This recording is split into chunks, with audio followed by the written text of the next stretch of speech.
reference.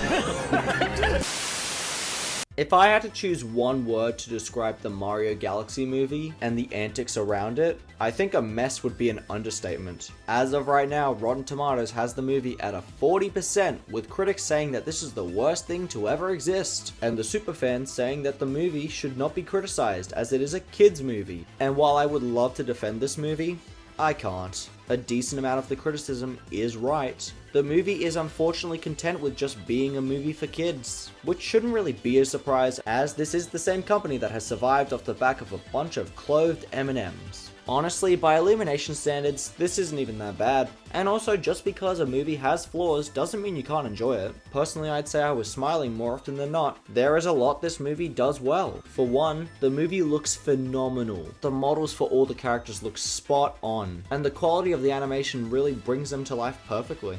Look at Luigi. He looks amazing. The music is also great. I could not stop smiling whenever those Mario beats started playing. Also, the different art styles like the 2D segments and the Bowser Puppet Show were really fun and well integrated, and I really hope we get more stuff like this in the next movie. However, this video can't be all sunshine and rainbows. There are legitimate problems with this movie, and being a kids movie does not make you immune to the criticism. And look, I wasn't expecting some incredible story with amazing character growth, because again, this is Illumination we're talking about. But they could have at least tried, because there is nothing here. There is no consistent theme or lesson for the characters or the audience to take away. Again, I'm not asking for anything crazy, I'm just asking for anything. For example, in the first movie, with Mario's parents not respecting their boy, or Luigi learning to be brave. Are these plot points minimal and basic? Yes, but I think that's enough for an Illumination kids movie. At least there was something, and it's something that the Galaxy movie just doesn't have. In this movie, there's a new big bad that's gonna destroy the universe, and our heroes have to save the day. Again.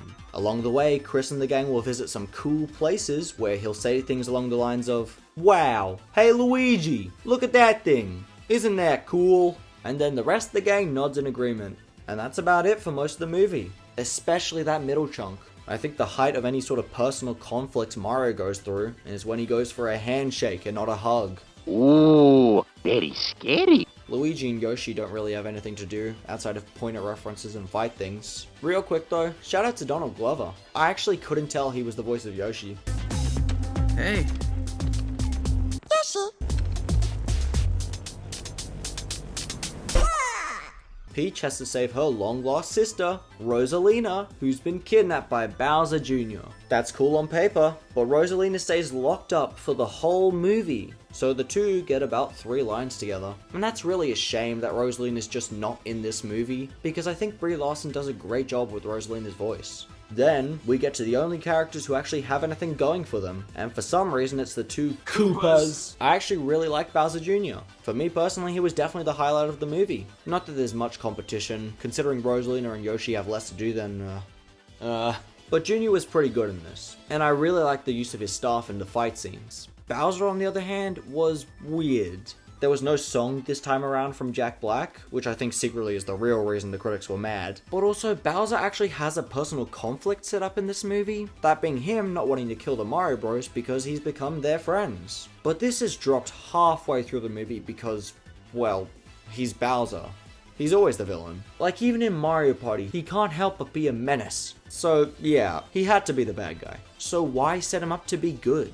I ask this because it probably would have took less effort to just have him fake being good than to set up a possible redemption. If I had to guess, I'd say Illumination probably just did it because they thought a Zen Bowser would be funny. But after they dropped this gimmick, he does a complete 180 and furiously tries to kill Chris and the gang. And when I say furiously, I mean it. Before the fighting starts near the end, he lists off all these reasons why he hates our heroes. And it's kind of valid.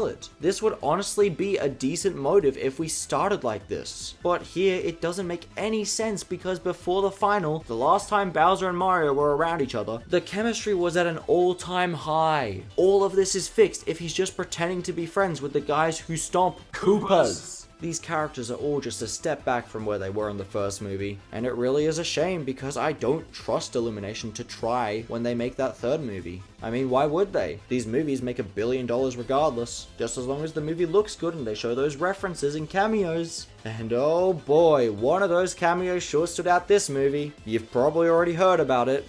Fox McCloud is in this movie. Do a barrel roll! Yes, he was in the movie for too long. And no, fortunately they are not making a Smash Bros movie. Thank God. Having Fox in the movie for so long really just hammers my main problem with this movie. It's not the plot holes, or the pointless side quests, or the fact that, outside of Junior, none of our characters have a character. It's the fact that, despite all the references, this just wasn't a Mario Galaxy movie. The atmosphere of the game isn't here. The real reason this is called the Mario Galaxy movie is because of money. If that wasn't the reason, the main character from Galaxy would have actually done things in the movie. And again, there's nothing wrong with enjoying this. Everyone in my cinema had a good time. They gave this movie applause when the credits rolled. And overall, I'd say I had a fun time. But this was an undeniably lazy attempt at a Mario Galaxy movie, made by a company that has thrived off of pandering to a demographic that will like whatever they make, no matter the quality. And I really do hope Nintendo encourages Illumination to do better for a third movie. 5 out of 10. Koopas! Hey guys, if you like stomping on Koopas just as much as Mario, then why don't you stomp on that like and subscribe button? Thanks for watching.